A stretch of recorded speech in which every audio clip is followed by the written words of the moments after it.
Welcome to my channel உமாவின் கைமணம். நம்ம இன்றைக்கி பார்க்க போகிறது வந்துங்க ஒரு தக்காளி குருமா.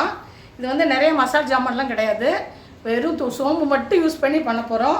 இது வந்து இட்லி தோசைக்கு சுட சுட இட்லி தோசையோடு சாப்பிட்றதுக்கு சூப்பராக இருக்கும். சப்பாத்திக்கு சாப்பிட்லாம். ரொம்ப சிம்பிளாக 10 மினிட்ஸில் ரெடி ஆகிடும். வாங்க வீடியோக்குள்ளே போகலாம். தேவையான பொருட்கள் பார்க்க போகிறோம். நான் வந்து தக்காளி பழம் ஒரு 4-5 தக்காளி பழம் கட் பண்ணி வச்சுருக்கேன். இது வந்து சின்ன வெங்காயம் கட் பண்ணி வச்சுருக்கேன். அதுக்கப்புறம் வந்து இது வந்து சாம்பார் தூள் இருக்குது. அதுக்கப்புறம் வந்து இது வந்து தேங்காய் வந்து கட் பண்ணி எடுத்து வச்சுருக்கு. இது வந்து கருவேப்பிலைங்க. இதில் வந்து சோம்பு மட்டும்தான், அதிகமான மசாலா ஜாமான் எதுவுமே இதில் சேர்க்க போகிறதில்ல. இது தேவையான அளவு உப்பு. பெரிய ஜார் எடுத்துருக்கேங்க. அதில் வந்து இப்போ வந்து தக்காளி பழத்தை போட்டு நம்ம வந்து பச்சையாக தான், வேகலாம் வைக்கல, நான் அப்படியே போட்டு பச்சையாக போட்டு அடைச்சி எடுத்துக்கலாம்.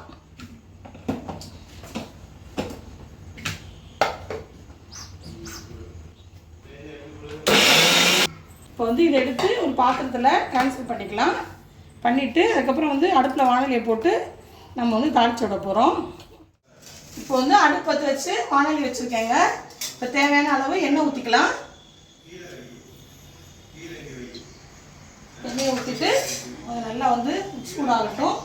நம்ம வந்து கடுகு உளுந்தம் பருப்பு, அடுத்தது வந்து கருவேப்பிலை, சின்ன வெங்காயம் எல்லாம் போட்டு வதக்க போகிறோம்.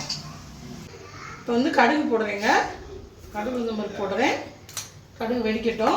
வெடித்தோடனே வெங்காயம் போடலாம். இது வெடிச்சதுக்கப்புறம் வந்து வெங்காயத்தை போட்டு வதக்கலாம். இந்த குருமாவில் வந்து நம்ம அதிகமாக எந்த மசாலுமே யூஸ் பண்ண போகிறது இல்லைங்க.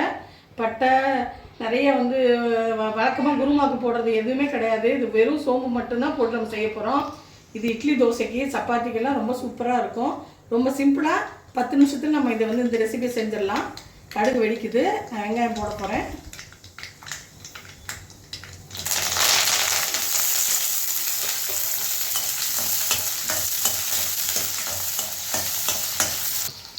இப்போ வந்து வெங்காயம் நல்லா வதங்கிடுச்சுங்க. பாருங்கள், கொஞ்சம் கலர் நல்லா மாறி வந்திருக்கு. இப்போ நம்ம எடுத்து வச்சுருக்க சாம்பார் தூளை அதிலே போட்டு வதக்க போகிறோம். அவ்வளோதான். இதில் போட்டு நல்லா வதக்கிக்கலாம். சாம்பார் தூளை போட்டு வதக்கிட்டு நம்ம வந்து அடித்து வச்சுருக்கோம்ல தக்காளி பழம், அதை வந்து நம்ம இதில் வந்து ஊற்ற போகிறேன். இதை பாருங்கள், இந்த தக்காளி வந்து ஊற்றிடலாம். இது வந்து ஒரு 2 நிமிஷம் வந்து நீங்கள் வதக்கிட்டிங்கன்னா போதும். கொஞ்சம் கலர் மட்டும் மாறணும், அவ்வளோதான். கலர் மாறிடுச்சுன்னா நம்ம வந்து இதை தூக்கி எடுத்து அதில் ஊற்றிடலாம்.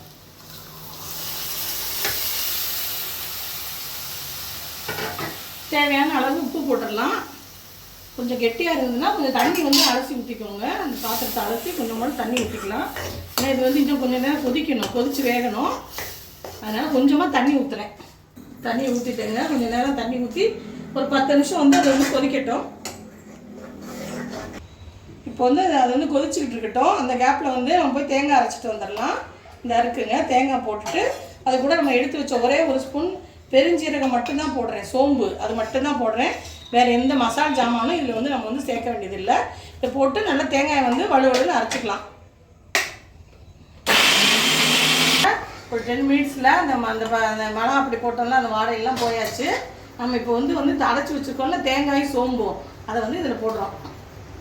போட்டுட்டு ஒரு தேங்காய் போட்ட பிறகு ரொம்ப நேரம் கொதிக்கக்கூடாது.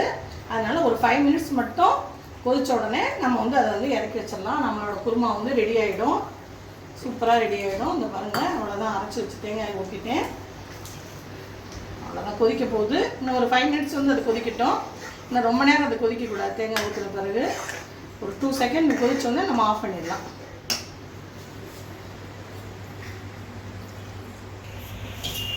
பிடிச்சிருந்தா லைக் பண்ணுங்கள், ஷேர் பண்ணுங்கள், சப்ஸ்கிரைப் பண்ணுங்கள். தேங்க்யூ.